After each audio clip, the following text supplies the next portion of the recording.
He accused the US of imperialism. He told the ambassador to apologize, leading almost to a diplomatic standoff, depending on who you listen to. Of course, later he did it.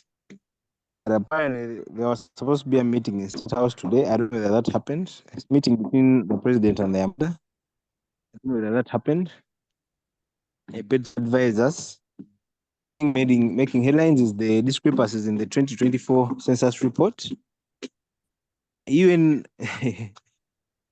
the statistics body was given a budget of 1 billion to do a census.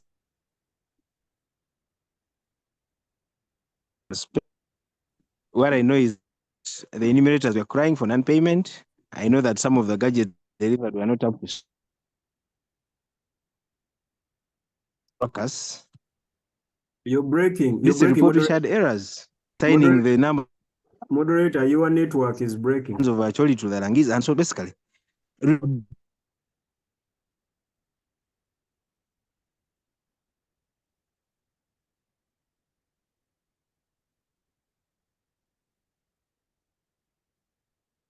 we can't hear you, moderator. Your network. Gashumba went to Mengo early this week and apologized to the Katikiro. Of course, this is following what Tamare Mirundi's family did. What is this thing with about apologizing to Uganda and the Katikiro? What are we missing? Is it politics 2026, dictating this? Where would Gashumba go and apologize? Okay. And then if we cross over to Kenya, there's an impeachment trial going on. The deputy president Gachagua wants to going to be impeached by all indicators. Okay. Just amazing how they are falling out. President, not the first time. In the last term of Kenyatta, he fell out with Ruto. Kenyatta ended up supporting Raila. Raila, of course, lost. And then Ruto came and said it will never happen again. He picked a deputy running mate from the Kikuyu tribe. And clearly they've fallen out over eating, if you ask me. It's a case of eating. That's why they've fallen out here. So we'll talk about that, as well as the war in the Middle East, and then the Hurricane Milton, which happened in the US. Yeah. So let's start with Uganda at 62. Isaiah, I don't know whether you're saying something, but your voice keeps popping up. So Uganda at 62. Life expectancy, of course, has increased. If you looked at those statistics, if you want to believe them anyway, there are some statistics that were released. Life expectancy has increased. I think 68 point something for the ladies, 67 for the gents. The ladies live longer on average.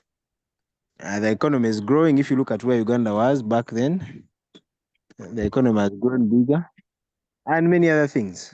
So Isaiah, Uganda at 62, what do you have to say? Are we really independent with half of our budget still coming from our colonizers? And so on and so forth.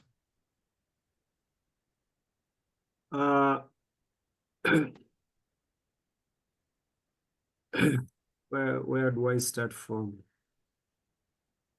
You can talk any part of the economy.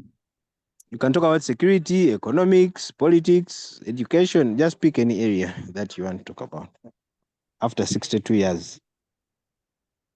We are independent because Hello? Hello? Is the NUPA agenda on? You leave these people alone. You proceed. For me, I think we are independent because we can only be that independent because we negotiated the independence that we could afford. And I think we got the independence that we could afford. So this idea of our budget is still funded by foreign aid does not dismiss our independence. We are independent. We are independent. Even the United States has a China debt, really. It has that. So, and you giving me 10,000 shillings to go and feed my family does not mean that I am not I do not run an independent family. You are helping me. You are lending to me. So really that does not demystify the idea of independence. And I think Ugandans should stop this thinking that we are not independent because we are dependent on foreign aid. The foreigners or the Western world, they are dictating the kind of democracy and leadership we run. Then the Asian world also is almost consuming all our economy. We are still independent. For me, that is how much independence we could afford at this level. And as you may know, no country is independent per se. Even for instance, there is only one country that I know that goes as far as being independent, and that is China. But even the Chinese are not independent of their government. So you cannot be that idea of independence is nowhere, and actually it is not human. No one is independent. The singles who are not married are under some authorities at work, so they are not that independent. Those who are married, you know how independent you are. So we should stop assuming that independence means tying cuts from the rest of the world. We are that independent. We are that independent. We can only be judged by the mistakes that we have made within the 62 years, where Uganda has, I think President Museveni, my father, claims in leadership, no, in charge, he claims almost 40 years of those 62 years. But in participation, President Museveni claims 54 years of Uganda's independence. So President Museveni is he must be commended for all the success and must be highly accused for all the failures, because he's one of the biggest contributors to this country, both in positives and negatives. So we can blame President Museveni for the mistakes that we have made. I think no one gives what they do not have. I think what President Museveni gave to Ugandans was liberation and security. And according to my statistics, President Museveni has scored 90%. Then when it comes to the infrastructure, together with his Western bosses, he has performed because there are roads almost to all major districts of Uganda. Isaiah, There is that, yes. and just a quick question there. You said he has liberated us. Liberated us from what? To what? I thought I was speaking to adults, or at least informed youth. But when you read the Constitution of Uganda, the preamble of that Constitution of Uganda says that given our history, so Bob, Uganda, ever since Mutesa, Uganda enjoyed peace when Mutesa, the Kabaka of Buganda, was the president. But from Mutesa to Obote II or to Idi Amin, Uganda was always in turmoil. Fights all over, left and right, rebels, killings, whatever. Uganda has always been in blood. So it is President Museveni who came and stabilized that in 1986. Since 1986, there has been tranquility and peace in Uganda. He has subdued all the rebel groups, all whatever. So he has consolidated Ugandans and Uganda as a country. That we cannot, let's not even debate that. He has scored highly in that regard. And I think I was trying to make my point that is, I think for me, that is what my father could offer For me, I think there is no all-round president, and that justifies the term limits, by the way. Because there is no all-round president, then we need the term limits so that when President Museveni comes and contributes militarily, then we shall have another president who is going to contribute economically. Then we'll have another president who is going to contribute in another aspect. But President Museveni has stayed for long. The advantage of that is that him staying longer in power has consolidated Uganda, uprooted all those ideas of destabilizing the peace of this country. So that is the primary advantage of him staying longer in power. The disadvantage is that we have paid the cost, the economic cost of this country. This country is very dysfunctional when it comes to the economy and the use of public funds, which has been victimized by the corruption, then the impunity and the nepotism. You see, these are the problems. But you see, for me, I do not blame my father, President Museveni, because you cannot do everything. He has given what he has. No one gives what they do not have.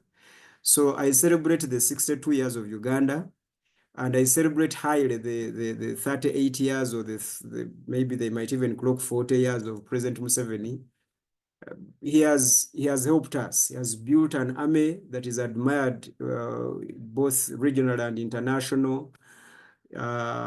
He has helped, but there's, of course, there's a cost. There has been that cost of our state, and the problems that you all know better. The opposition members on this forum will come and point out those things. But we congratulate ourselves for the 62-year independence, and we could only be that independent. We can't be independent beyond how we have been. The other kind of individual independence, there are those who have experienced that individual independence, individual economic independence, and all other sorts of independence. People have gone to school. President Museveni immunized Ugandans. He fought HIV properly. He was very successful in the pandemic also. He has done. President Museveni is a fighter, so whenever there's something to fight, he has participated. But whenever there's something to develop, he has failed. So that is the unfortunate bit. But like I said, you cannot give what you don't have, and no president is all round. And I guess the best thing that President Museveni can give us is a peaceful transition, and then he places this country into the hands of other Ugandans, other able Ugandans. They do not necessarily have to be relatives. But if relatives qualify for the vision of Uganda, that vision that goes beyond his interests and his family, then that would be better. So for me, I am happy for the 62 years. Thank you, moderator. Thank you, President Museveni, spokesperson, this show. If you have just joined us, we are discussing Uganda at 62, basically in terms of health, economics, education, the economy, and so on and so forth. Isaiah has ably outlined the achievements of Museveni, who out of the 62 years has been active politically in about 56, did you say? Because Museveni participated as a very young man. Yes. The Obote government and so on and so forth. Yeah. Out of the 62 years, I think he has participated like 54 years.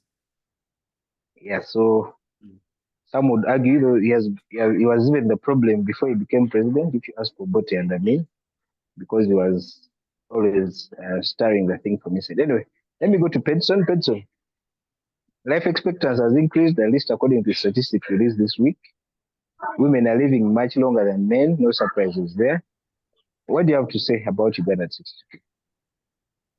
Hey, thank you. Of independence, the person who says independence, it depends on the angle you're seeing it from. In 1962, in October, Obote was celebrating that Uganda was independent. But 9 years after that, he was the same man who was crying that now Uganda has been taken to the dogs. And some other person from from West Nile was celebrating that now Uganda is independent. It was actually being run badly for 9 years. So it just depends on who is saying what and from what angle you're viewing independence. That's why you see after 1962, we have a series of liberation days. At some point between 1980 and 1979, we are almost having a liberation day every year. So when we talk about independence, it's just who is saying who is becoming independent and then who is saying independence. So it is that. But me, to say by and large for Uganda, we are not independent, and even Africa at large, because these guys came to Uganda in 1863 with those explorers, and they're here for 100 years. But in those 100 years, the damage they did, was it damage or it was good? But what they did was very, very fundamental, that it cannot be reversed in just 62 years. They brought their new systems of education, they brought their new systems of religion, they brought in their new systems of politics, and even economy. People who are used to do barter trade, now we had to do a much more sophisticated economics of even using the banking systems. Now, when they left in 1962, they did not go with their systems. They left us with their systems. Even the politics, we still continued with their politics. So all the 62 years that we have been celebrating now has just been the change of faces from Walter Coates to Obote to Amin to whoever to Museveni. It's just a change of the face. But then the independence, the actual thing that would actually call independence, that now you are an independent person, you can think for yourself, is not there. We still use the same systems these guys built during those 100 years they're here. So if you're to ask the honest truth about if we're independent, I don't think. I think we are still operating according to their system. The only difference is that now we don't have a white man who is staying in Entebbe. That is the thing that happened. And that is basically that has happened in the 62 years.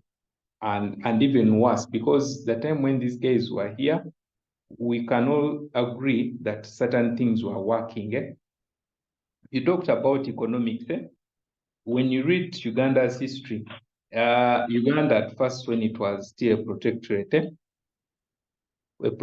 a colony, I may have mixed the things, but before 1894, the British government used to send support, aid, government aid to Uganda to run this colony.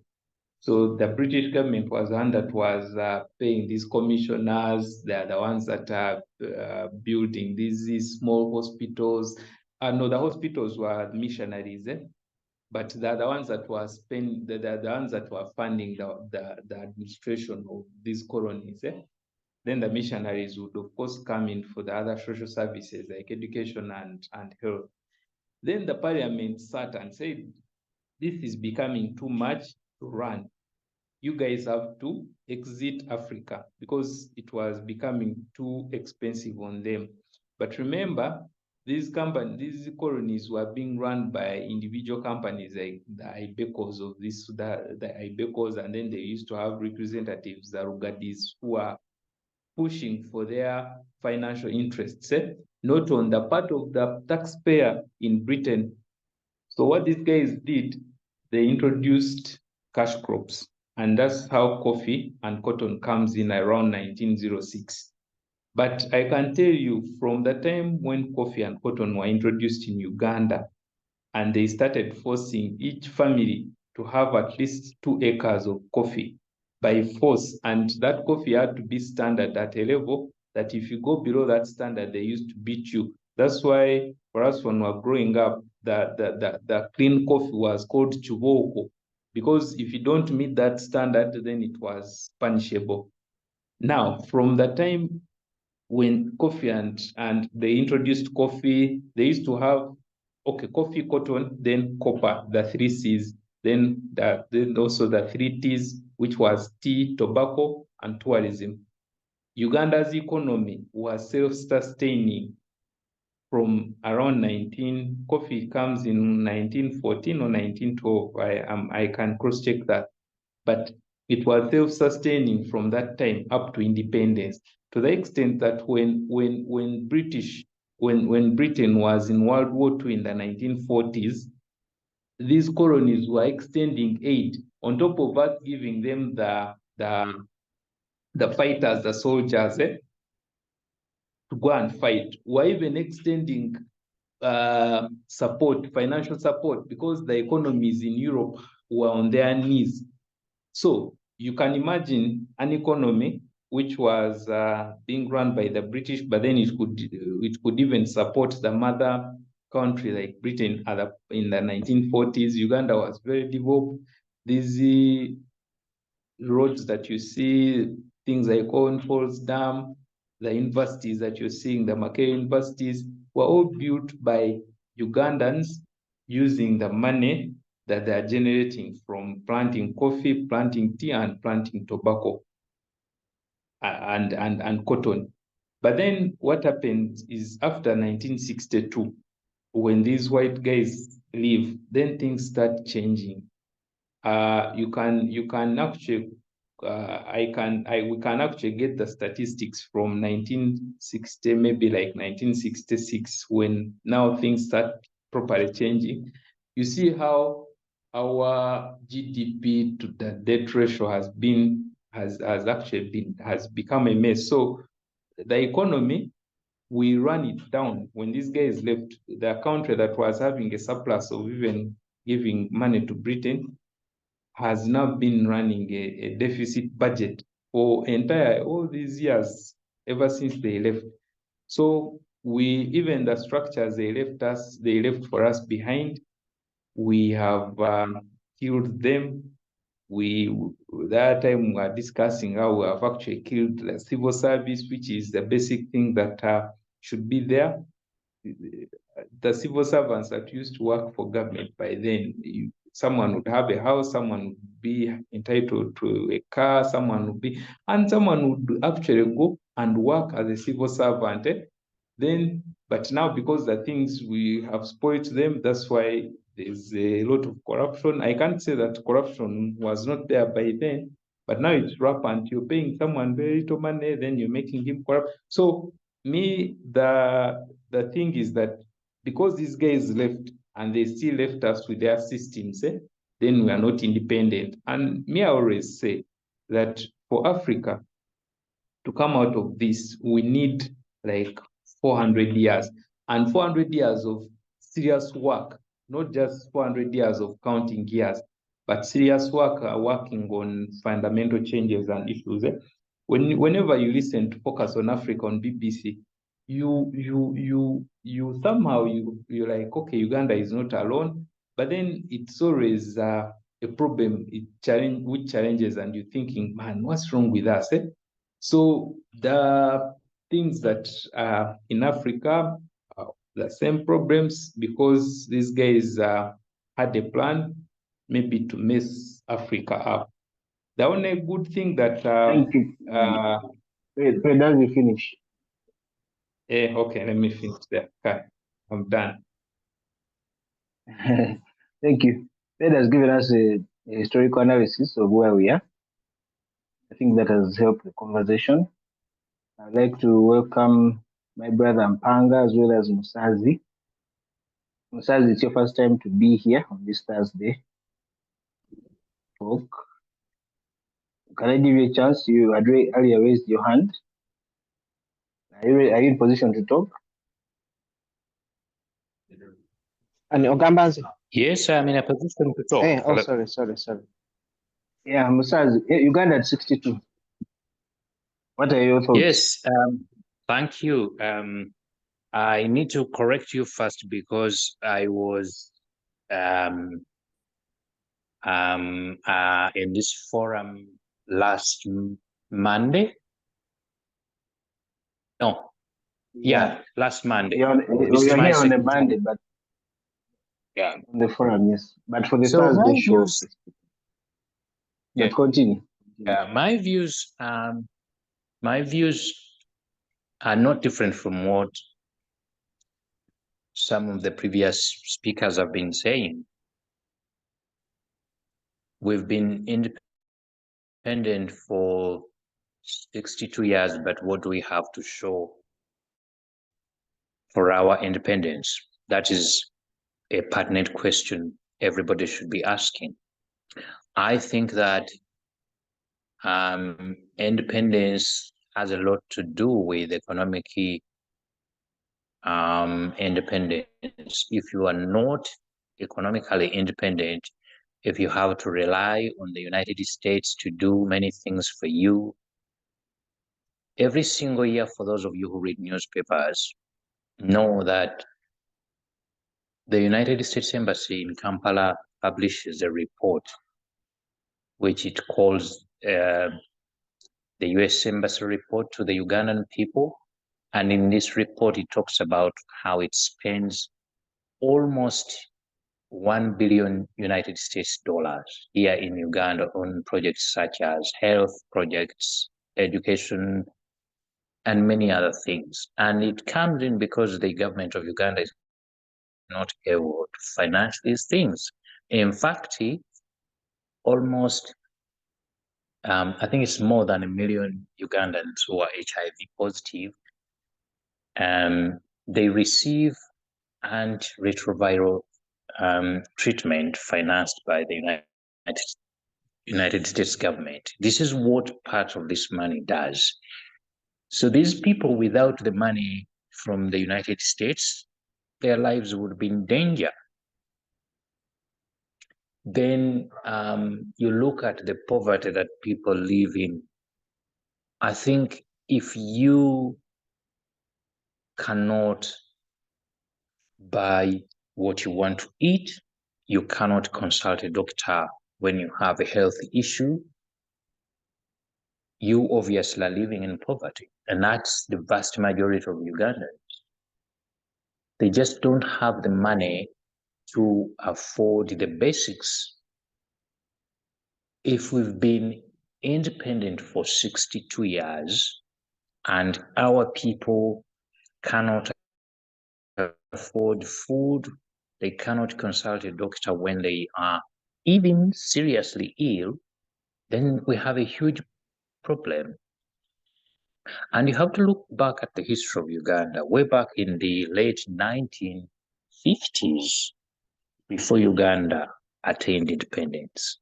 And in the early 60s, after Uganda has attained independence, Uganda was at the same level of economic development as South Korea. Now, some people say that was not true. It's not true. But the South Korean ambassador to Uganda several years ago, I think it was in 2018, he gave an interview to Daily Monitor newspaper, for which I do some work. I write a column for Sunday Monitor, and I've been doing so for 5 years. The same boy told Daily Monitor in an interview that, in fact, Uganda was ahead of South Korea in many aspects. That is the South Korean envoy telling the newspaper. So Uganda was ahead of South Korea in the early 1960s. Today, when you look at what South Korea is able to do, it's really amazing. It does not only lend Uganda money, but it makes some of the best tech products you can think of: phones, cars, TV sets. As they say in Luganda, nalekachi, lots of things. So, yes, there may be achievements, the kind of achievements President Yoweri Museveni talked about when we were marking the independence anniversary yesterday. But I think those achievements pale into insignificance besides the problems that we have. I would say that Uganda's accomplishments are actually underwhelming, because when you look at our neighbor, southern neighbor, Rwanda, the city is much cleaner, Kigali and Kampala. Many people visiting Rwanda for the first time, when they hear that Rwanda is aspiring to become the Singapore of Africa, they get impressed because they know Rwanda has the potential to achieve that.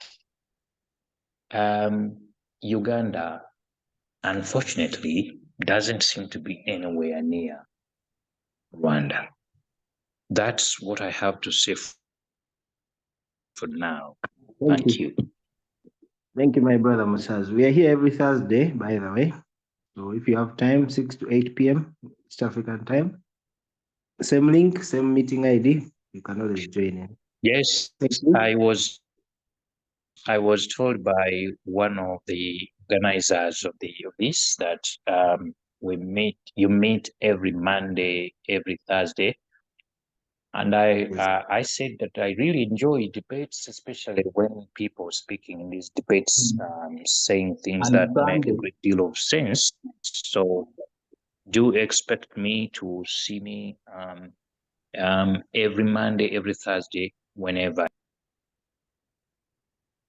All right. Welcome And also anytime. Sunday. We also meet on Sunday physically. Sunday, we don't have Zoom though. It's just a YouTube broadcast. But yes, Sunday as well. Yeah, Bob. I know you're going to speak from the other side of the debate. Your thoughts on Uganda is 62? I'll give you a chance, don't worry. I know you have a lot to say. Bob. Yes, please. Your thoughts? Yeah. So first, I wanted to comment on, earlier when, first of all, I want to appreciate the submissions by the previous speakers. Really, it's deep and deep analysis and very constructive. I wanted to just comment on, when Pastor Isaiah was speaking, I asked him about the liberation question, and I wanted to, to again revisit that and say, the NRM on 7 came into power and the constitution was made. And, this preamble to the constitution has been stated in review of our history. Now, the history was not only centered on rebels that as I was talking about, but there were issues of dictatorial governments, democracy being abused, abuse of power, no human rights, all these things. Now, when you look at the people who came into power with Museveni, who, as and it was submitted that he's been almost more than 50 years into part of this 62 years of independence, the people who took power with him and abandoned him, we talk about the Mushegas, the Kategayas, the Mugishamuntus, the people who were that core group he started with, apart from a few who are still with him. Most of them abandoned him, saying, ebyatulwanya byennyini nnyini ate bye bigenda maaso. So this debunks the issue of liberation. Why did they go to fight when today freedom of speech is still not there? Today, just putting on a red cape or whatever, you're incarcerated. You basically cannot say, as long as you are seen as someone who is opposing or trying to raise issues with the current government. So these guys come out, the corruption and all these, using the army or using the army to push your own agenda. So this issue of, everything that these guys fought for has kind of been pushed down the 62 years, even though himself was also part of the confusion. So the guy, Museveni, broke the confusion as he moved from one group to another and rebelling and being in the government, and then saying he had come up with a 10 points program and all this breakthrough. And then he takes us back to the same way, because he's the real confusion. And I don't want to overemphasize the issues that have been raised during the times of wars. Even in the Northern War, you would hear people write, I mean, the Maos have also put this up, that the NRA, even the real soldiers themselves, they would pretend to be the LRA people, and they would actually terrorize the people in the North. This strategy was still used even in the Rural War. The NRM people would pretend to be Obote's people and terrorize people such that people have this fear. So this guy has really manipulated us so much. And him saying that Africa's problem is people who stay in power for a long time, I don't want to say that that's even the issue, but he's basically the problem. So our independence has been undermined by this guy's rule. So I agree with Isaiah that it's high time he leaves. He has overstayed, and it's high time he leaves. I don't know if he's going to peacefully hand over power, because these are some of the issues. People are not handing over power peacefully. They were bombing each other out of power. So his clinging to power is not really either grooming someone to hand over or whatever is another problem. Now, when we move to the other sections, which you are talking about, Jethro, education, health, name it, we all know the current state. We all know what type of education we have in Uganda. We all know the type of health we have in Uganda. If we just actually thank God, what has happened within the last 62 years, by the grace of God, Ugandans have breathed and in and out and grown, either reproduced, increased in number, and by God's grace, they added some years of existence. It's a natural process. Eventually, society has always progressed, but it's at what rate? When you're moving from here to Masaka, and after 3 days, you're in Naja, I mean, you're in which road is that? Chazanga. You have moved, but you could have completed that journey within a few hours. So there's this pseudo appearance which we can say, oh yeah, we are living longer, maybe we have more people and all that. But that is, even if it was another person in power, still life expectancy would have increased, because as knowledge increases all over the world, there's improvement in way of life. So we cannot really accredit most of this to the current government critically. So for me, that is my view. All the even where we are given free things, the sad thing that even where we're given free things, when I was in medical school in Barara, we in the hospital, the regional referral hospital, we were already receiving equipment from donations, very high-tech equipment. But when these other governments would hand this over equipment to the people in the hospital, the government or I would say the health ministry failed to maintain these equipments. They would be there without reagents to run them. They would rot. They would not be serviced. And so even when we receive things for free, we even cannot take care of them. So really, this independence is pseudo. And I think we can do better, much better. We need to have a serious government that is really thinking of Uganda as a whole, even if they are to forecast us for the next few years and say this is where we want to go. There's no vision. The guy says he's the only one with a vision, but he has no vision. So we need to have someone who will really plan for this country. And we can take baby steps, but we need to see progress. So for me, that is my thinking. It's been really a sad story. Thank you. Thank you, Bob. Peter?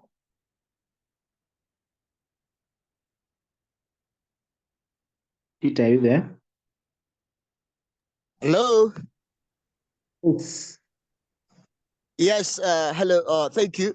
Thank you very much. I don't think it matters whether Uganda is independent or not. I doubt whether it matters, and I highly doubt whether it has ever mattered. Why? Because of what I call define and dominate. Define and dominate.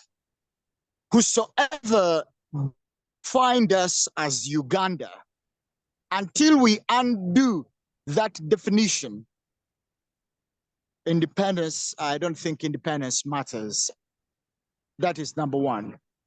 Number two, the ideology of independence is deceptive, highly deceptive, because of what I call, or rather what our ancestors called Ubuntu, what the Zulu call Ubuntu. Ubuntu or Ubuntu is the ideology of interdependence. It is the ideology of seeing ourselves into the lives of others and others seeing themselves into our lives.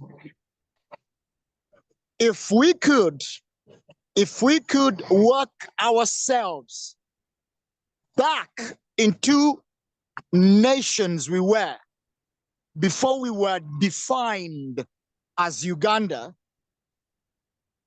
unless we do that, I doubt whether there is anywhere we can go. There is anywhere we can proceed to. As rightly noted by Mr. Asim Pedson, that we need 400 years. I think we only need 400 years if we stay defined as Uganda. I tell you, if we stay defined as Uganda, and in fact, Africa, this is the disease of Africa, where we were robbed of nationhood. Whether we're independent or not is immaterial, and it will remain immaterial. I submit. Thank you, Peter. Mpanga, your turn has come. Thank you, moderator. Good evening, good morning, good afternoon, everybody. It's always a pleasure seeing new faces on this platform and as well listening from the rest of you, albeit your views, yeah? So I want to begin my submission by saying this, ladies and gentlemen, that we are our own worst enemies. And I'll explain if you let me. So let's look at Uganda at independence as a baby.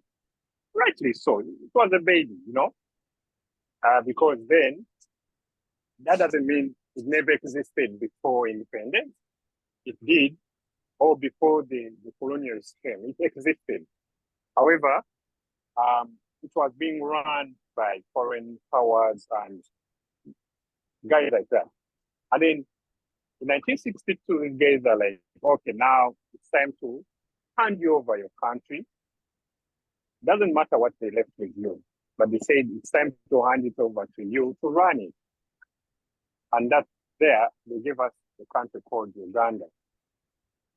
Now, what I started with by saying we are our own worst enemy, that is when something similar to what happened in the Berlin conference started.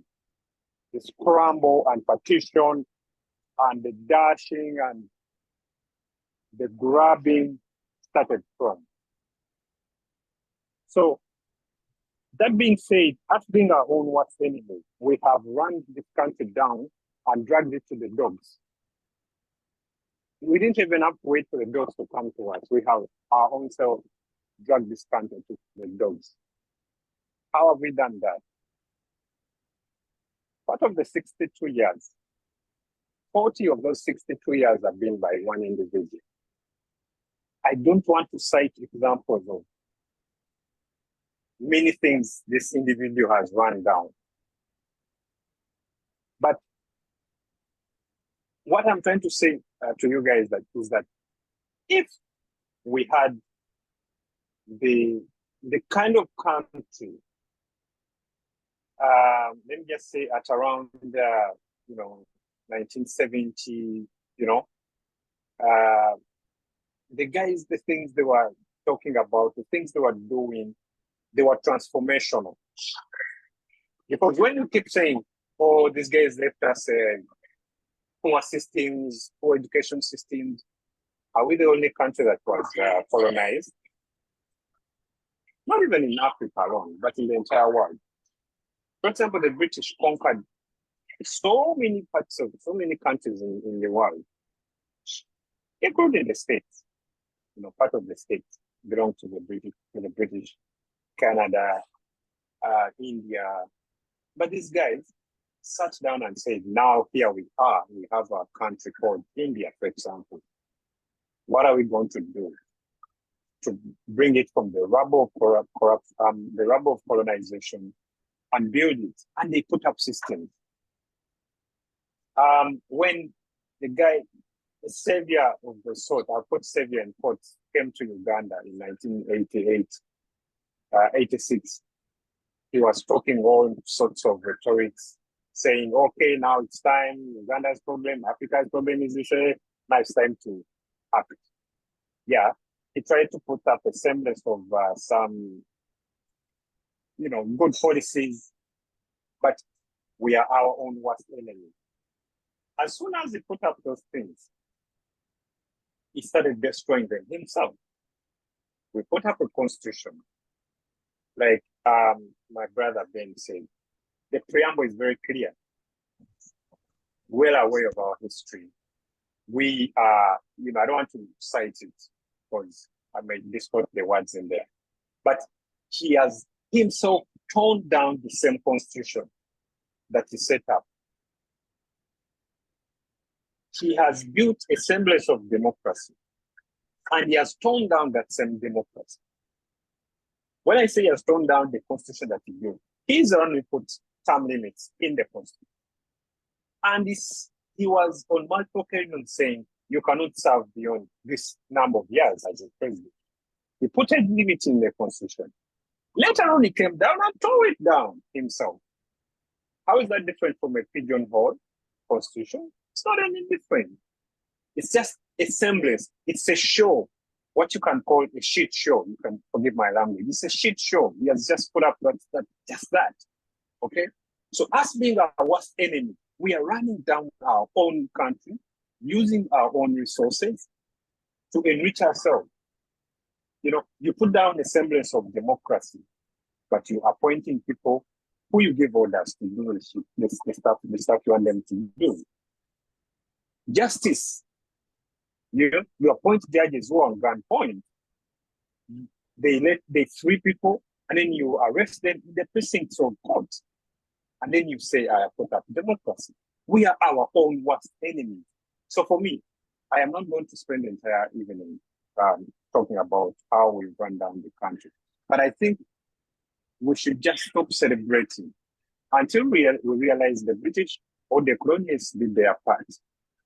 They are long gone. They are long gone. Those of you in the education system, you have seen how higher education, NHS, national, whatever is struggling to put up the new education curriculum. Up to today, people are almost doing exams. Nobody knows what they are going to do, how things are going to run. See, they did their part. They are long gone. 60 years, 62 years ago, one person has led 40 of those, but we're still blaming the guys that are long gone. Okay? So, ladies and gentlemen, for me, I think when I say we started scrambling and partitioning, people started fighting, Obote fighting Mutesa. Mutesa is this. Now Amin comes in.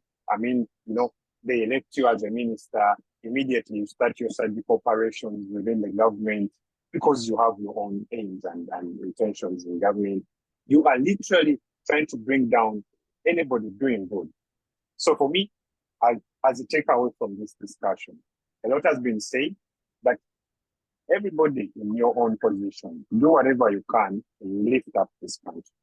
It is the only country we have to live in. You might live for 20, 30 years, but in the end, you'll get back to Uganda. And I wish all our leaders have that mentality. Unfortunately, they don't. And for us, what we do, we just let them do whatever they want to do. Thank you, moderator. Thank you, Panga. I like your summary. Let us all do our part to make this country better. Speaking of doing our part, the statistics body, what are they called? UBOS, Uganda Bureau of Statistics, were given 300 billion to conduct a census in this country to find out different parameters about Uganda, of course, the number of people, economic activities, children, religion, tribes, and so on and so forth. After spending all that money, first of all, they didn't reach every part of the country, which they didn't have to anyway, statistically speaking. But even then, there were so many hiccups, But even during the process. It was a census. Census that's supposed to count everyone. Okay, the statisticians will help us.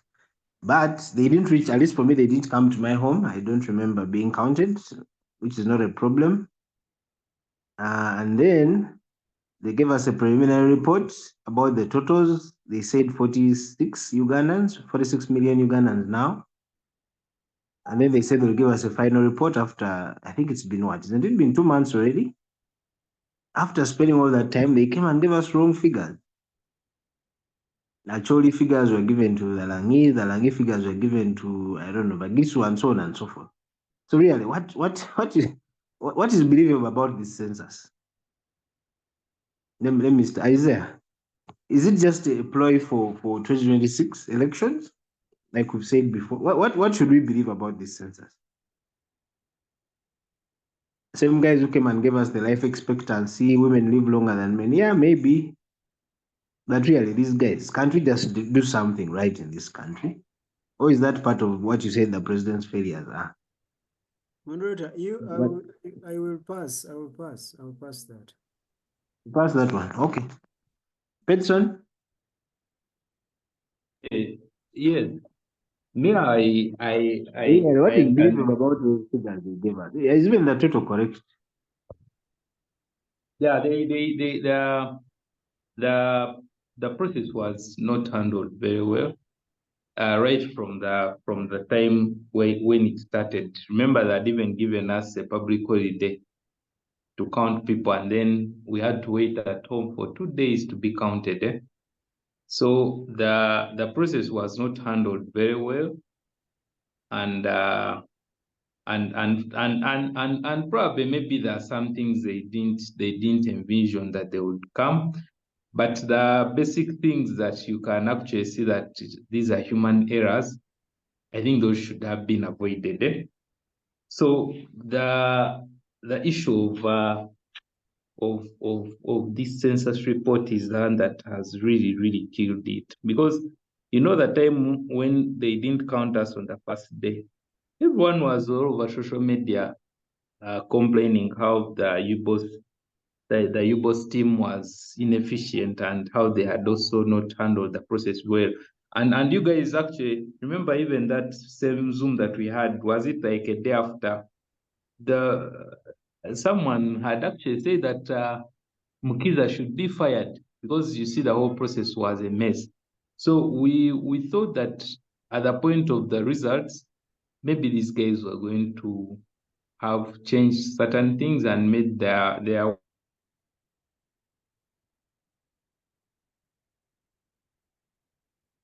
was okay. Then people were going to forget about the initial mess they did. But now the report has even killed it. And you can imagine, because you see, the mistakes they made are so silly that someone who knows how to use spreadsheets should be able to pick out those mistakes. Because you say that the population is growing at 3%. Then you have how many tribes that are actually declining. So if you even run the basic statistics in a spreadsheet, it's supposed to give you a negative side on the other column. So I think that their data analysts should be maybe cautioned or even warned, and then I don't want to say fire, but said, even you people, you make mistakes, even you and your homes, are you angels? Now for us, we made a small mistake. Now I look at this guy. Yeah. You see, that was not a small mistake, because you see, Jet, you have a spreadsheet. Now me, I only know Excel. I don't know they could even be having superior programs. That is a basic thing that you should be able to pick out. You can even condition your Excel spreadsheet to show you all those movements, the percentages, why wouldn't you see a negative? And you can imagine the tribes are not so many that we're looking at 3,000 tribes that someone will get lost. You have about 10 tribes, and then he ramps up all these other tribes which are making 8 million. So really, if you fail to analyze if you fail to analyze 12 entries, then which data analyst are you? So me, I think I still think that maybe it's not the competence of the data entrant or sorry, of the data analyst, but I think they wanted to play around with the figures and they failed to do it properly. And me, that's where this conspiracy comes in of 2026, because you see 2021, it was tribal voting. Now, we want to be ready that in case 2026 is also going to be tribal voting, we are sure that the statistics were actually showing the numbers. That's why I end. Thank you, Ped. Peter, can't we even count, really? In this country, what can we do? Yes, please. Hello. We can't even count 46 million people properly.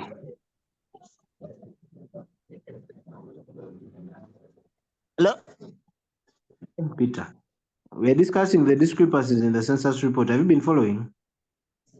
Yeah. Yeah. I don't know. I don't know really what has transpired or what really happened about the discrepancies that we have faced right now. But I think what is more important. What is more important is the ability to deliver service.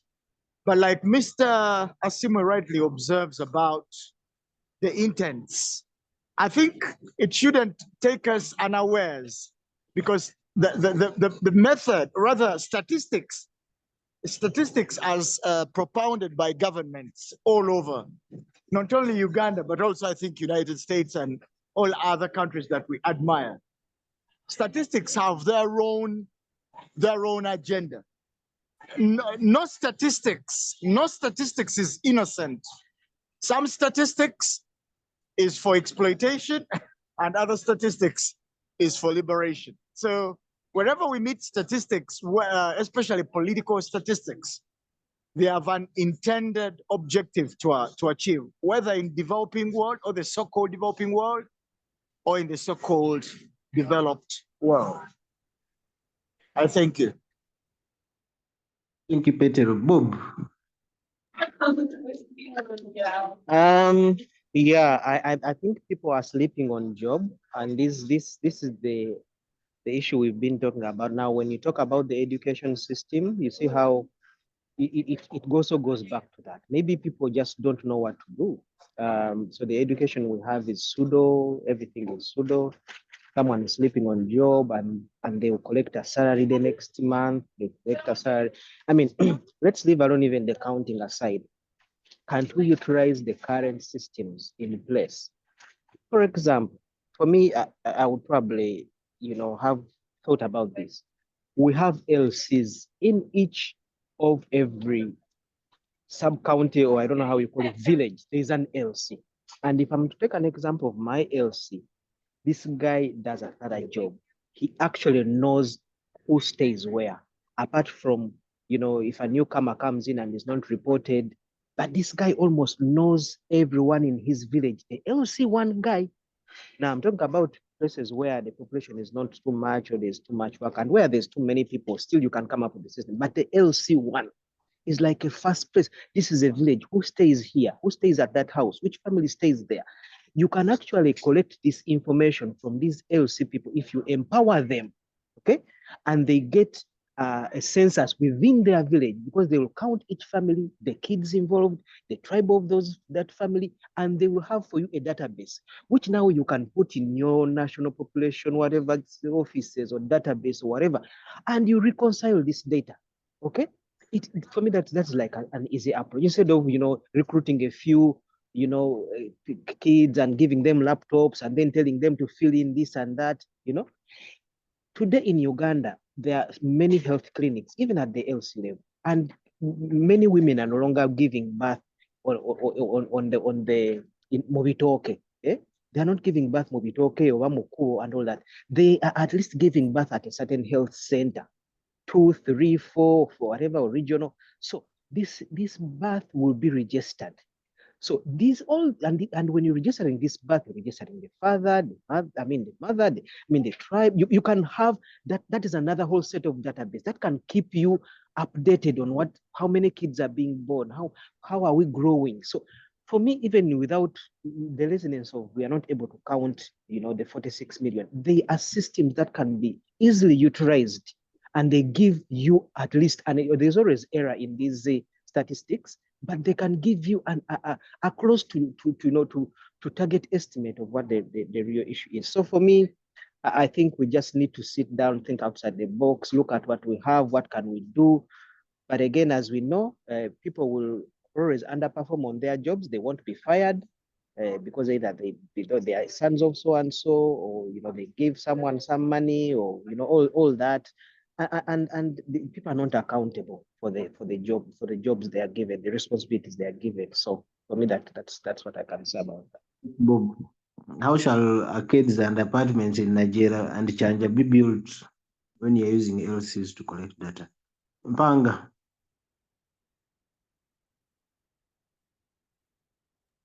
Yes, moderator. Thank you very much. For me, so for me, like I said to you guys in the beginning, that we are our worst enemy. I want you to remember this in whatever discussions you're having. For example, this guy put in a position sensitive as it is, because you cannot run a country with no statistics, with no data. Like, you need the data to know how to plan for a country. Or just even if it's a basic thing as a family. Let's take a family as the basic unit of the society. You need to have data like, how much do we consume in terms of sugar per day, all these other amenities. So for somebody of this nature to just put up a show as shitty as it was, and then he gets away with it, is what is amusing. And I don't know if it is true or not. I don't really follow news lately. But it's when somebody talked to him about resigning, he said, "Oh, this is not KCCA." And when you analyze that statement, true or not, it's just trying to tell you who is trying to point to. He's trying to tell you, I am not Eruimbazi or Ichisaka, So it is pointing to the appointing authority. How are these guys appointed in the first place? Yes, they might have the qualifications. They might, again. But how are they put into this position? Is it just 1 hour ago? We two things like that. I don't want to sound tribal, but you know what's happening in this country. So to produce such a thing and you stand and brag about it, for me was a breaking point. The whole process has been embarrassing from day one. We pointed these things out, like somebody said on the second day, and we said this is just going to be a sham, and it has indeed proved right to be a sham. So we can't even do counting in this country. In Uganda, we can't count. Yes, we can't. And do we really need the British to come back and tell us how to count? Really, guys? No, we don't. That's why I said it's now time to stop this whole thing. They were here, they gave us this, they took away our identity, whatever they took away. You have it now. What I do. So somebody like him just plays around with his work, because maybe whoever gave him the instructions didn't sound serious. It was just a show of some sort. Oh, here, I'll give you so many billions. Do something. Just put figures around. But the biggest problem now, guys, is these mistakes have always been happening in Uganda. They have always been happening, except this time, the society is woke. People are more analytical. People are more observant. And everybody is looking up to, what are you saying? What are you putting up? What are you? That's why our leaders today are facing a very big governance challenge, because they were not prepared for this generation. The generation of Basimwabo, they are sharp guys. These are guys who have been educated by the same regime. The regime didn't even know that these guys will grow up and be very analytical the way they are. Guys, you see, like you clearly know before you put up something into the media, it has to go through certain stages in an organization for approval. But then it goes through those stages, finds itself in the media, and then tomorrow you come and say, oh no, we swapped data. It's a joke, guys. Nobody is going to teach you how to do this. It's a governance issue. At your level, you have these policies and procedures. You don't need the colonialists to hand that back to you. That this is how, if you're going to do this, do it like this. No, nobody will teach you that. So, for me, like I said, once you're in this position, let's not put people in positions because they are our whatever. Put people with abilities, put checks and balances in place, and be able to check these guys every step of their action. Thank you very much. Thank you, Mpanga. Musazi, on the census report with mixed up numbers, your thoughts?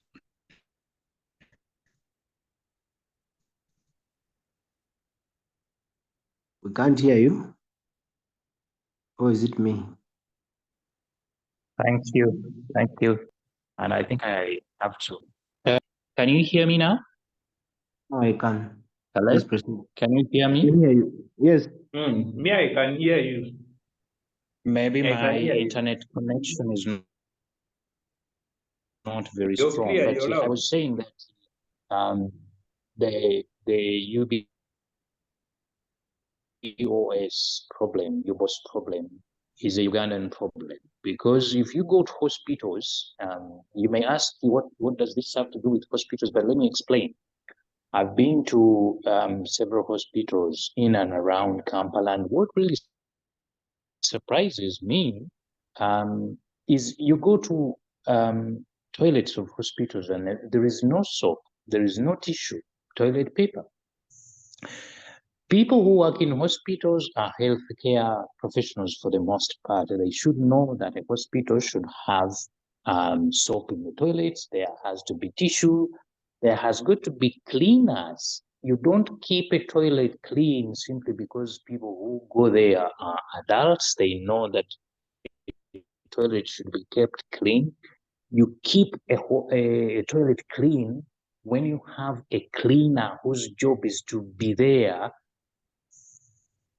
all the time to ensure that the place is clean. But you go to these places and find they are not clean. You go there and find the lights are broken. Now, I'm coming back to the census. The census is not something you conduct overnight. You have an awful lot of time to prepare. In the case of UBOS, I think they had more than 10 years. And you have money, because if you don't have money, then you're going to make all sorts of excuses. You're going to say, but no, we wanted to do this, but how could we do that when we didn't have money? They had all the money, 10 years to prepare.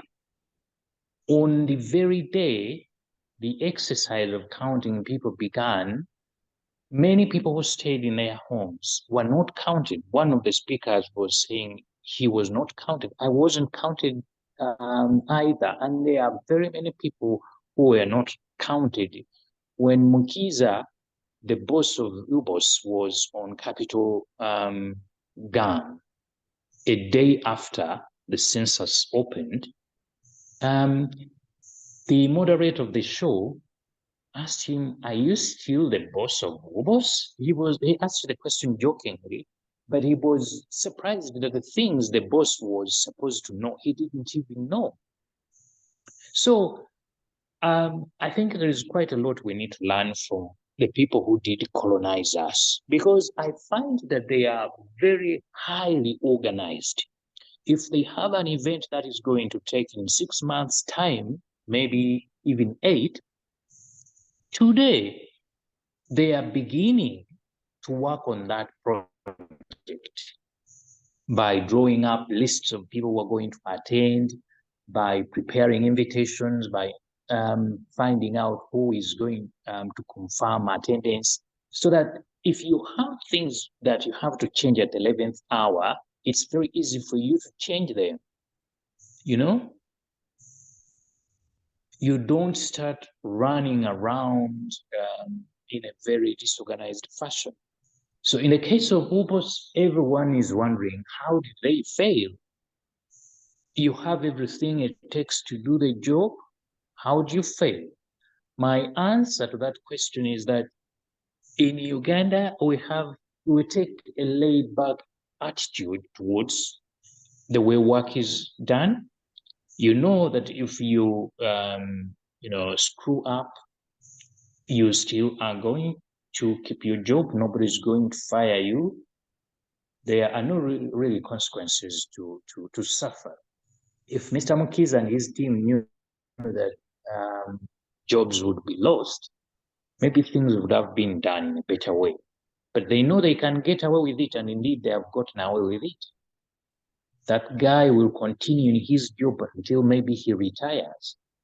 Whoever was supposed to release the report that the newspapers carried and then they were withdrawn, those people are still keeping their jobs. So until we really start to take our work seriously, I think things are not going to change for the better. That's why you see 62 years after our colonizers left Kampala, the streets street lights do not work. At one street, a street light becomes faulty, it's not working, and it takes maybe 12 months to fix it. You have Kampala City Council Authority or something, they are not doing anything.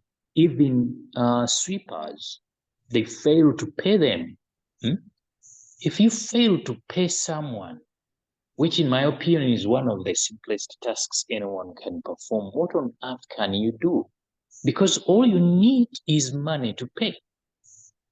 If you ask people for their bank account details, they shared them with you, you have them, the money is there, just disburse the money. But there is many organizations in Uganda where people are going to tell you, oh, we've not been paid for the past 6 months. And you really wonder, is this how a country should run? So for me, sometimes we've blamed Yoweri Museveni for many problems, and we are right, because he leads Uganda. But there are problems, such as the one we are talking about in the Bureau of Statistics, with which Yoweri Museveni has got nothing to do. All you need there is a competent team, people who know this is how we should do this. There is many countries that have conducted censuses successfully. Why don't you benchmark? Why don't you deploy teams? They go there. I was reading about Scotland. They managed to count, I think, 9. The proportion was really impressive, meaning that almost nobody was not counted. So you go there, you send a team there because you have the money. The budget is meant for that. Maybe they are going to be there for 2-3 weeks.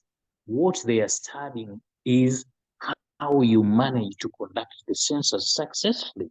What can we as a developing country learn from you? I don't think Mr. Mukiza is Dr. Mukiza, and I really wonder how these people get doctorates.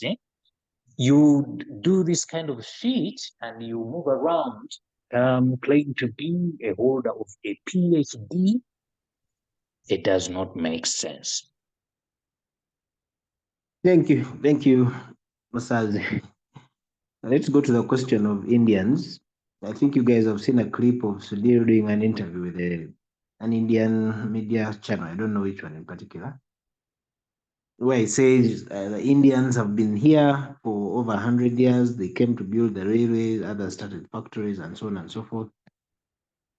So basically, they've been born here, they've invested here, they have nowhere else to go, so they should be considered. I mean, they should be made into a tribe. They should be officially recognized as a tribe in this country, because apparently they contribute over 60 to 70% of the revenue Uganda collects through their various industries. Of course, today is not the first one to say it. This conversation has been here for a while. Over the last 10 years, I've heard it from different people. Yeah. Of course, there are not very many countries where you can go. I know in countries like Japan and China, for example, you can't just go there, even if you're the richest man and they give you citizenship just like that because you're making money for their economy.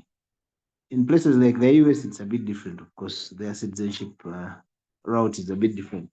But anyway, do they really have a case? Are we going to make everybody who comes here and makes money a tribe? Isaiah, I want to start with you on this one. Then I'll go to Tom because he hasn't had a chance to speak. The Indians largely don't integrate within the local communities, at least from my point of view. They maintain their language. Of course, their culture is so strong, regardless of where I find them, they'll be speaking their language. They will not intermarry. They will stay in specific places. So basically, why do they want to be a tribe?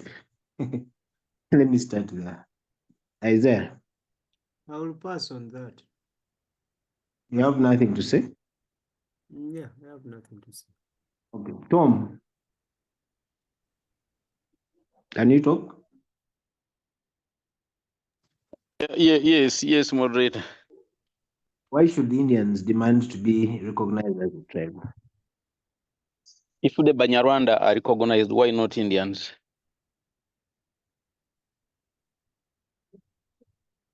I think Indians have a point, and they have something that we need to think about. Indians have been here with us. They have done business with us. I think if they became a tribe in Uganda, maybe the financial hemorrhage that takes place will reduce, and we could have the economy grow much more than it is now. But the other thing is, if the Banyarwanda are a tribe in Uganda, why can't the Indians be a tribe? Why can't the Chinese be a tribe? Thank you, moderator. Well, you say Banyarwanda are a tribe, but many have been denied national IDs and passports. I don't know what that really means, but yeah. That is a political thing, whereby the Banyarwanda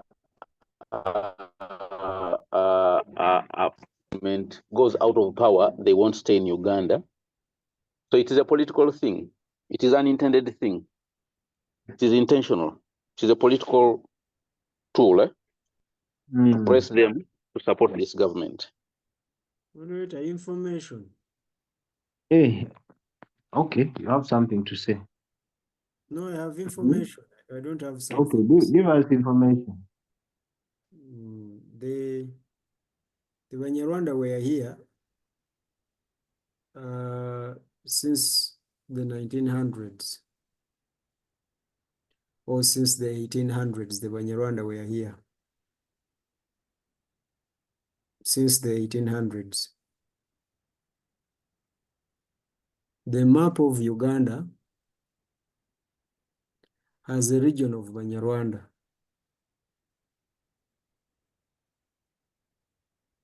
So the Banyarwanda are indigenous. Your information you are giving us is flawed. Those are Bafumbira. They are Bahororo. Don't call them Banyarwanda, please. Now, you see, moderator, this is the problem, because I started by talking about the map. I don't know whether Mr. Tom understands where Bufumbira was, what Ruchiga is, what Masaka means. So I don't know whether Tom understands that. So that's why I say that is an information. Okay, Tom. No, Tom was done with his submission. Let me go to Nicholas, whose hand is up. Nicholas, welcome.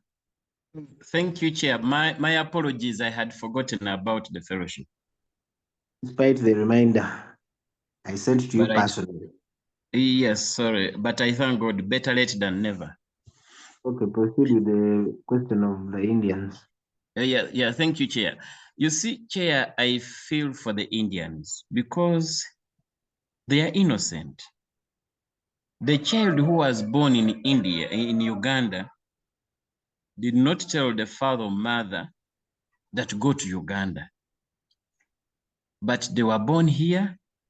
Some of them have probably never stepped in India. And then you're telling them they are foreigners. Do you know the feeling of living in a country where they look at you as a foreigner? I really feel that for them. Secondly, people who think Indians are foreigners are the ones who think they will eat this world. When we start the history, almost everyone migrated to areas. So just because you came to Uganda first does not make it yours. We all know Americans don't own America. They all migrated there. And they have agreed. People say, for me, my origin is French, is Swiss, is Israeli, is a combination, and they live happily. Why should Uganda be different? It should not even be a debate. If a person is born in a country, that is their country, unless they choose to trace their land of origin. But now you find somebody struggling to talk about Indians, they are foreigners. So those people are living with that. No wonder when they relate with you, they look at you as foreigners.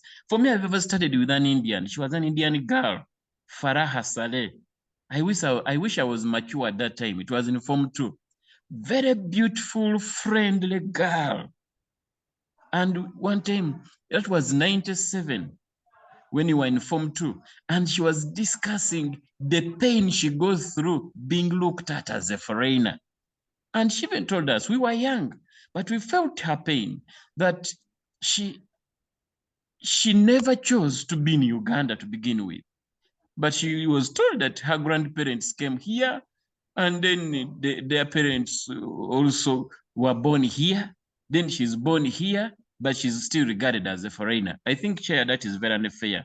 Let the Indian be a tribe, and that is that. So that these people can be comfortable. If we need to also allocate them an area that is the origin, like the way we have Masaka for Baganda, and then Jinja Bujiri for Basoga, and then Teso for Bateso, because this country is big. There are places that are very vast. Let them be given so that they can feel comfortable, build here, and then after that, you'll see the intermarriage will be free.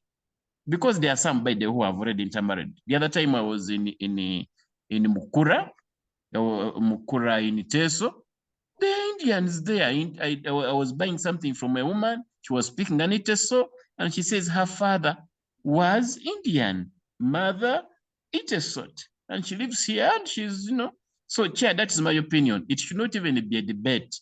Whoever is born in this country is a citizen of this country. Thank you. Well, thank you, Nicholas. Peterson, what do you think? Is it true the Indians contribute 60% to our GDP? Actually, that's what I was actually going to come to. Then Peter is going to tell us the difference between a tribe and a race. Now, what Sudhir is saying is of course not true. Reason being, if he builds Indians, yes, they run. Mukwano owns a factory that makes soap, but is it him and his family that uses the soap and the cooking oil? It's us who are the customers. So if those guys were producing and they're exporting, for example, if Sudhir tells us that the products from the commodities from industries owned by Indians, 90% is exported, then they would actually say that actually that they are helping us. But the moment we find that all the commodities they are buying are consumed domestically, then we are the ones that are sustaining it. Meaning, if a Nigeria comes and sets up an industry, he will also become rich because the market is the one that is driving the economy. So whatever he's saying is not true based on that. Maybe if the statistics are saying otherwise, that most of the exports, that most of the goods that we produce here are exported, then there is very right.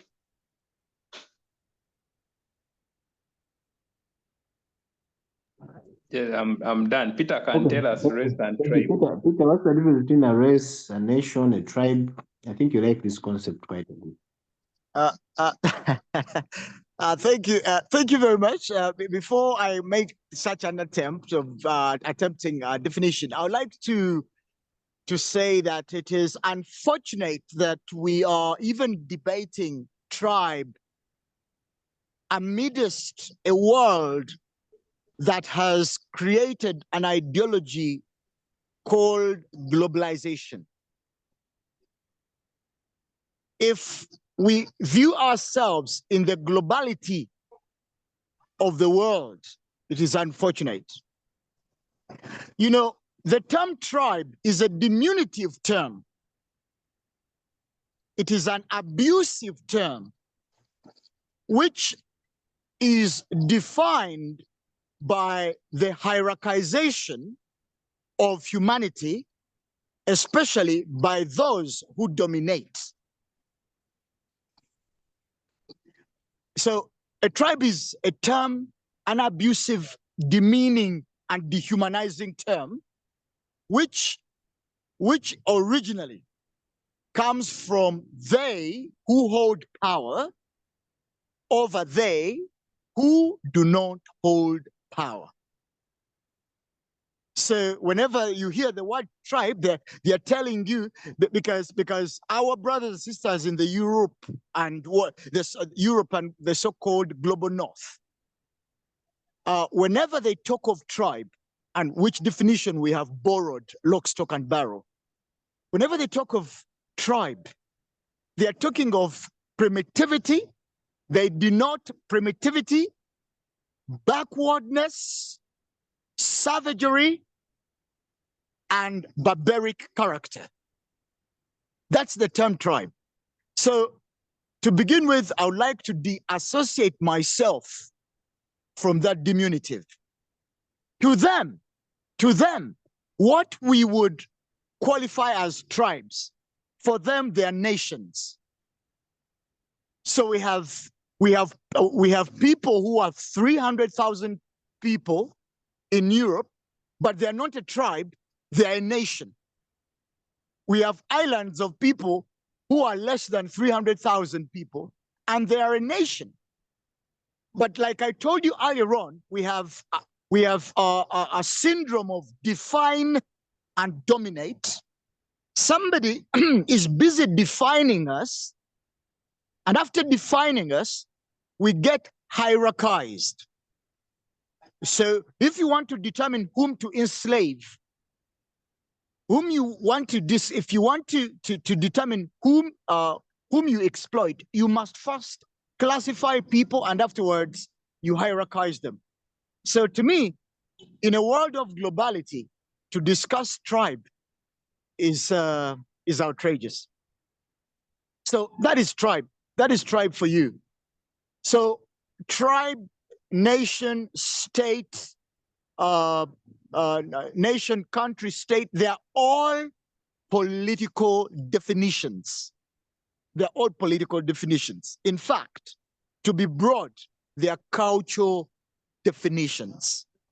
So race can be understood in various ways. The first way of understanding race is to mean a kind of humanity. A kind of humanity. In fact, humanity, what we call the human race. So whenever we talk of race at the first level, we are talking of humanity as a kind. But again, there is what I call, what I've called hierarchization. Hierarchization of race. In other words, hierarchization of humanity. where people who have power or people who have assumed power, which power can be capital power, intellectual power, political power, spiritual power, symbolic power, and so on, they start to pyramidize. They place humans into pyramids according to their skin color, to the shape of their eyes, and to the quality of their hair, and probably to the degree of utilization of their resources. And humans get into that hierarchy. I would like to appeal I would like to implore each and every one on this forum to go and Google this, that humanity has been hierarchized into whites as full humans, then the red, the blue, the yellow as subhumans, and then blacks as non-humans. And that is the hierarchy of race. Every time they say human rights, we quickly jump onto the bandwagon, and we are confounded to think that we too are humans. A declaration of human rights, yet they who define human know what human means. So from the definitions, coming back to our brothers and sisters, the Indians, for me, I think I do not even subscribe that they should be considered tribes. In fact, how can we be Uganda, but we still mention words like tribe? So to me, I think the word should be citizens. Citizens. In fact, they might not be natives, but they are indigenous. Okay, they might not be natives, but they are indigenous. I mean, if you came in the 1800s, and this is 2024, why not qualify to be an indigene of this country if you cannot trace? If you can trace your great grandparents over 200 years ago. So I think that's what I can say. I argue that the racialization of Ugandans into tribes and so on, unless we acknowledge that what has been defined as tribes, we qualify to be nations, and we become United Nations of Uganda or United States of Uganda, then that to me makes better sense and better harmony as humanity in Uganda, other than tribalization and such like. Thank you. Thank you, Peter. Kato, what do you think about this?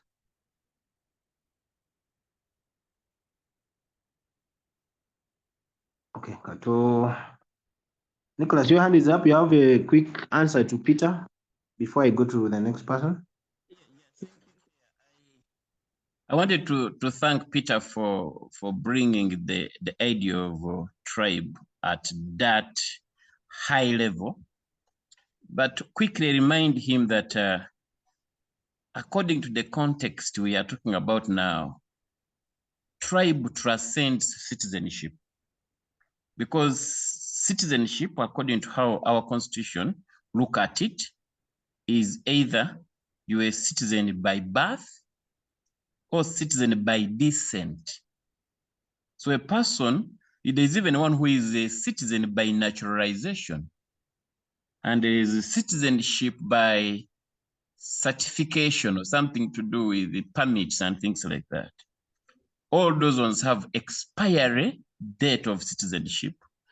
But when you're a citizen by descent, then it means you are attached to a tribe. So the condescending implication of tribe notwithstanding, we, in the current context, just saying that Indians should be citizens, they are already citizens. They're already citizens. But what can give them comfort is the comfort that the rest who are perceived to be the owners of the country receive. And that is what tribe means in that context. That was my submission. Thank you, Chair. Thank you, Nicholas. Full addition. Musazi, do you want to say something about this?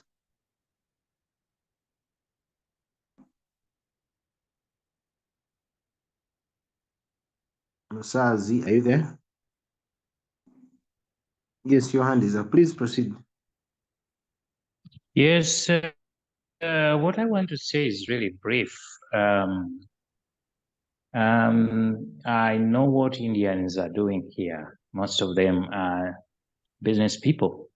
And I think one speaker talked about their contribution to the GDP of Uganda, which is really great.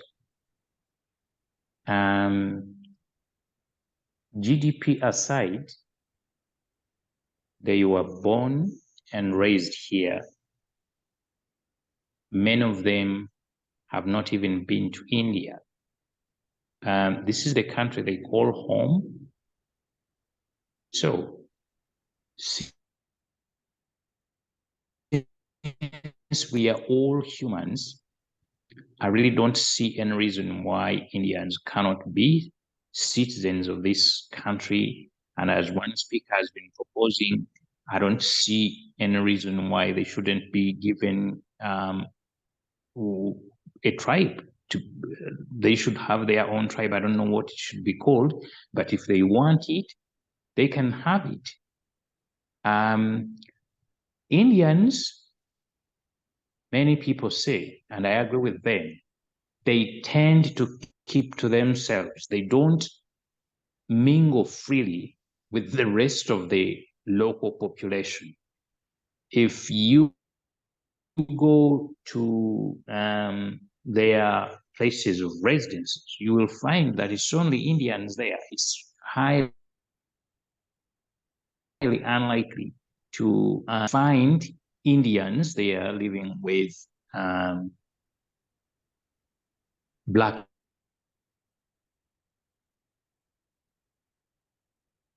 Ugandans in residential homes. As long as they're not causing us problems, they are not committing crime by doing that, that's not a problem at all. I've lived in Uganda for many years. I'm a mature man. I've not read newspaper reports, for example, about theft of phones involving Indians. People who steal our smartphones and other devices that we use for communication are fellow Black Ugandans. People who break into our homes, the burglars, are fellow Black Ugandans.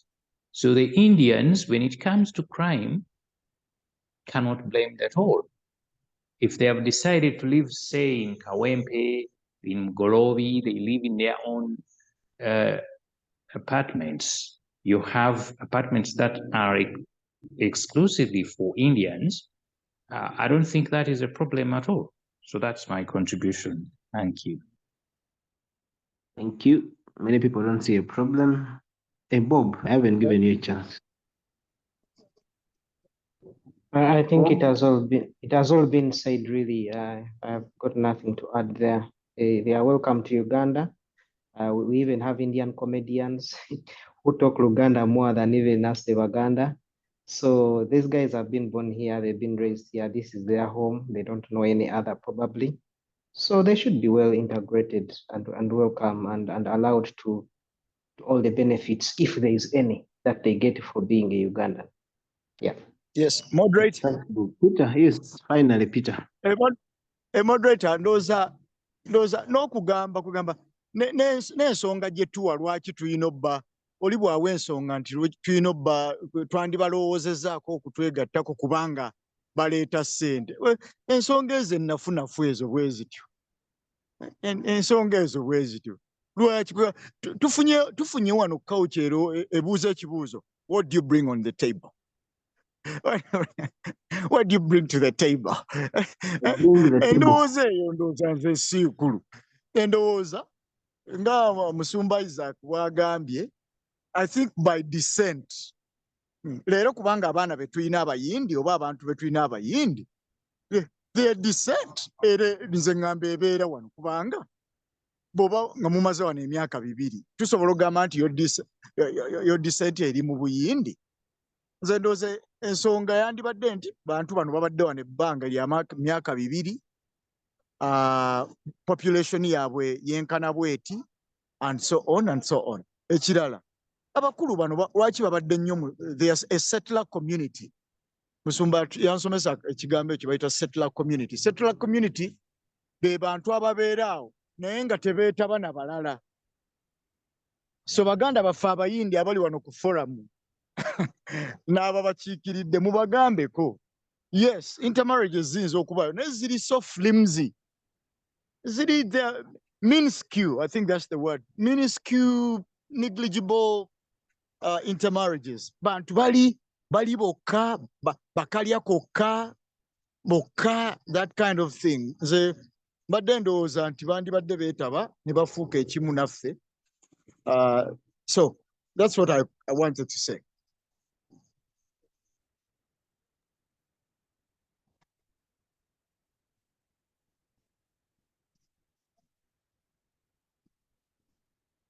Hello. So Sorry, I dropped off briefly. Nancha in the chat says they shouldn't be given citizenship. They should stay where they are. Nancha ngoli mukambwenyo kale. It's 1 minute. Hello. Can you hear me? Yes, we can hear you. Yeah, I was saying we're not going to continue. It's 1 minute. It's actually 8 o'clock now. That's all we had time for today. We've not had a chance to discuss the situation in the Middle East as well as the Vice President.